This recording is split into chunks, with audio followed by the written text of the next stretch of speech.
जहां एक तरफ ईरान लगातार इजराइल को दहला रहा है, इजराइल में लगातार एक एक करके अपने नए टेक्नोलॉजी वाले हथियारों का इस्तेमाल ईरान कर रहा है, तो वहीं अब खबर निकल कर आई है कि ईरान ने अपने पूरे देश की किलेबंदी कर दी है। एक ऐसी किलेबंदी जिसे भेद पाना शायद इजराइल के लिए बहुत मुश्किल होने जा रहा है। मैं आज आपको दिखाने जा रहा हूं पहली खबर कि ईरान ने वो कौन सी तैयारी की जिसकी वजह से अब इजराइल हमला तो कर सकता है, लेकिन वो हमला कितना घातक होगा इन तैयारियों को देखकर आप समझ लीजिएगा। यही नहीं, ईरान ने एक और दावा किया। इस दावे में उसने दिखाया कि उसने इजराइल के एक और ड्रोन को न केवल मार गिराया बल्कि उसके सबूत भी दुनिया के सामने रख दिए। खबर नंबर 2 हमारी जो है वो ये कि अब तक ये उम्मीद जताई जा रही थी कि ईरान इतना बड़ा हमला कर रहा है, इजराइल पलटवार कर रहा है, कहां है हूती लड़ाके, कहां है हिजबुल्ला और कहां है ये फिलिस्तीनी लड़ाके, वो हम अटैक क्यों नहीं कर रहे? क्योंकि जब जब गजा पर हमला हुआ, जब जब लेबनान पर हमला हुआ या फिर यमन पर हमला हुआ, ईरान सक्रिय रूप से नजर आया। तो ऐसे में ये लड़ाके संगठन क्या कर रहा है? और अब देखिए एक और मोर्चा खुल गया है।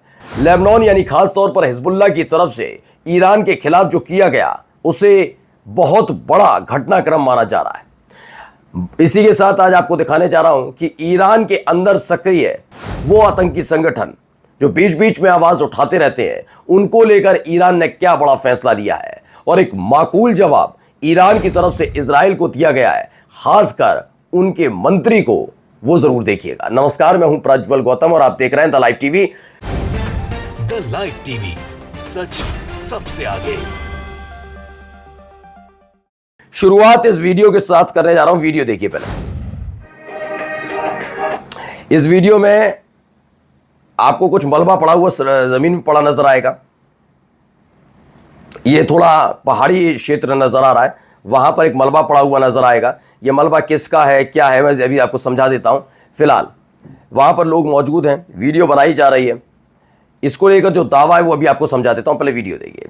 इसमें लिखा है ईरान के IRGC ने दावा किया है कि उन्होंने इंटरसेप्ट किया और डिस्ट्रॉय कर दिया क्या इजराइल का एक ड्रोन। कहां पर? ये लोरस्टेन प्रोविजन है, वहां पर यह मार गिराया है। यानी एक और इजराइल का जो ड्रोन है वो मार गिराया। देखिए इसके अवशेष भी सामने आए, यही वो अवशेष है जिसको लेकर दावा किया जा रहा है कि इजराइल का एक और ड्रोन, इससे पहले आपको मालूम है एक और ड्रोन गिराया गया था। बार बार आपको देख रहे हो कि F-35 2 और इसके अलावा कई ड्रोन इजराइल की मार गिराए गए हैं। और इन सब के बीच एक और ये खबर निकलकर सामने आती है कि कैसे ये सब किया जा रहा है। चलिए पहले एक महत्वपूर्ण खबर आपको दिखा दूं, उसके बाद ये देखिए खबर।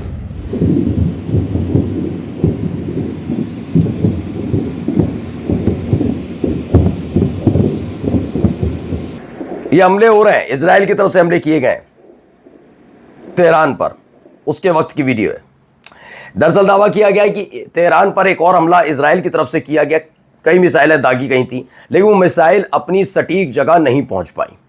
यानी कि वो मिसाइल दागी तो गई, लेकिन उससे पहले ही एयर डिफेंस सिस्टम को ईरान का सक्रिय है, उसने इन तमाम मिसाइलों को मार गिराया। और दूसरी तरफ हम आपको क्या दिखा रहे हैं कि आयरन डोम, आपका थाड़, इस सारे के सारे जितने एयर डिफेंस सिस्टम में जो है वो या तो देखते रह जाते हैं या फिर वो अगर इंटरसेप्ट करते हैं और काम करने की कोशिश करते हैं, इंटरसेप्टर जाता आसमान में, वो माल फंक्शन हो जाता है, यानी खुद उल्टा गिर जाता है। नहीं किया वो उनके रॉकेट या फिर मिसाइल को दाग नहीं पा रहा। ये स्थिति बड़ी खराब है। इसी से अमेरिका परेशान है कि उसकी बड़ी थू-थू हो रही है पूरी दुनिया में कि उसने जिन हथियारों को ऐसे करके बेचा कि इन हथियारों को लेने के बाद समझ लीजिए आपका देश सबसे ज्यादा सुरक्षित नहीं सर्वशक्तिमान हो जाएगा।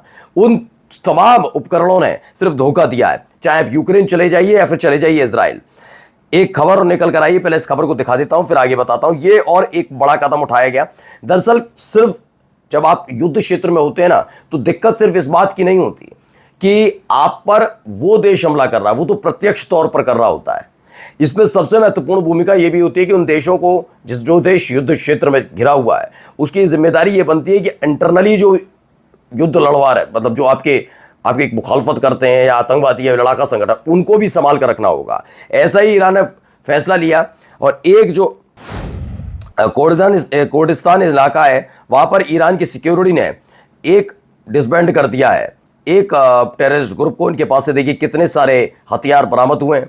ये भी डर लगा रहता है ना कि अगर कल मोसाद के स्पाई वहां तक पहुंचा, क्योंकि लगातार खबरें आ भी रही हैं कि ईरान में मोसाद के कई जासूस एजेंट पकड़े जा रहे हैं, अगर इनसे ताल्लुक कर लिया जाए और यही अपने देश के खिलाफ गृह युद्ध छिड़ते तो एक बड़ी बात हो जाएगी। इसलिए सबसे पहले इन पर भी एक कार्रवाई की गई। तो देखिए भारी तादाद में इनके पास से हथियार बरामद किए गए। ये वो हथियार हैं जो कुर्दिस्तान इलाके में लगातार ये सक्रिय रहते थे। तो ईरान की सिक्योरिटी फोर्सेज ने इन्हें डिसबैंड कर दिया है, बैंडेड कर दिया है। और ये देखिए एक और देखिए कैसे इनके पास हथगोले वगैरह तमाम ऐसी चीज़ें इनके पास मौजूद थी, वो इनको इनसे छीन ली गई, ले ली गई है।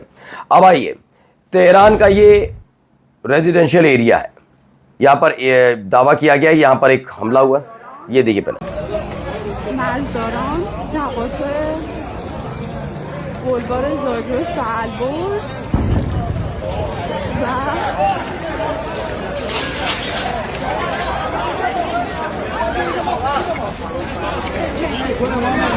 तो यहाँ पर हमला हुआ था और हमला होने के बाद यहाँ पर आप देख सकते हैं कि मलबा भी ज़मीन में पड़ा है, लोगों को अस्पताल ले जाया जा रहा है। ये तेहरान से निकली है, इजराइल से नहीं दोस्तों, ये तेहरान से निकली है। यानी इजराइल में यहाँ पर हमला किया और रेजिडेंशियल एरिया को निशाना बनाया। ये स्पष्ट हो गया है कि यहाँ निशाना बनाया गया है। चलिए कुछ और तस्वीरें भी देखते चलिए। पहले ये देखिए, ये तेहरान की तस्वीरें हैं। ये इजराइल का एयर स्ट्राइक जब तेहरान के रेजिडेंशियल यानी रिहायशी इलाके में हुआ उस वक्त की ये वीडियोज़ हैं।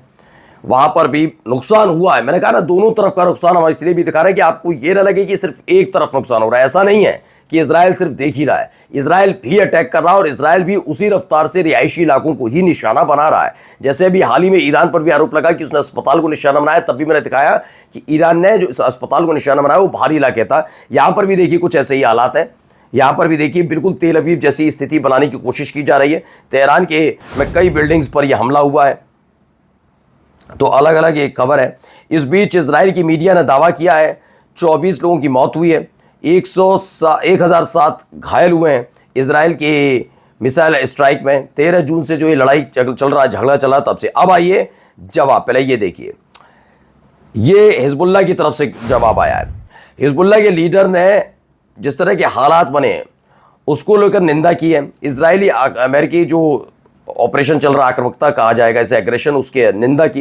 हिजबुल्लाह के महासचिव हैं शेख नईम कासिम ने ईरान के खिलाफ इजरायली अमेरिकी एग्रेशन की कड़ी निंदा करते हुए बयान जारी किया, जिसमें इस इस्लामिक गणराज्य द्वारा उत्पीड़ितों की समर्थन और वैज्ञानिक उन्नति के लिए इसके प्रयास का हमला बताया गया।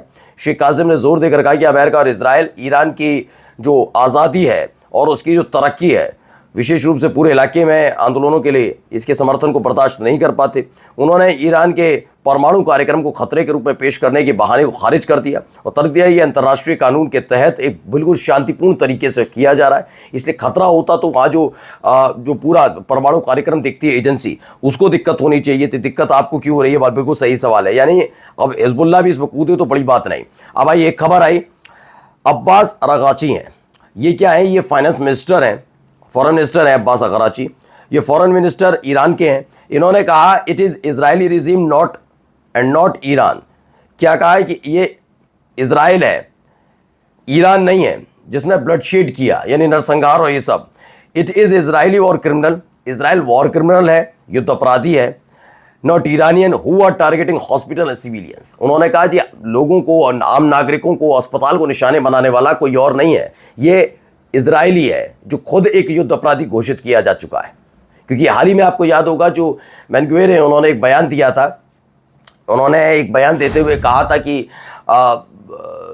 इनके पास अगर परमाणु हथियार होते तो सोचिए क्या करते। अभी देखिए ये मासूम नागरिकों पर हमला कर रहे हैं, रिहायशी इलाकों पर हमला कर रहे हैं, बच्चों पर हमला कर रहे हैं। वो पता लगा कि गजा में यही काम इजराइल करता रहा है। इसी को याद दिलाया है ईरान के फॉरेन मिनिस्टर है। और चलते चलते एक वीडियो दिखा रहा हूँ, पहले वीडियो देखिए।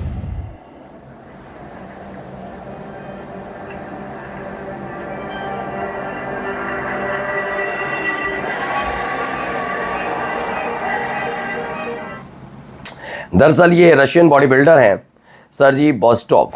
उन्होंने वर्ल्ड रिकॉर्ड बना दिया इसी बीच। जिम्नास्टिक वर्ल्ड्स फर्स्ट जिम्नास्टिक बने हैं जिन्होंने 1500 मीटर की ऊंचाई पर एल्टीट्यूड पर जाकर विदाउट पैराशूट इसे करके दिखाया है। मतलब आसमान से इतनी ऊंचाई पर जाकर ये किया और वर्ल्ड रिकॉर्ड बना दिया रूस ने। नमस्कार। द लाइव टीवी, सच सबसे आगे।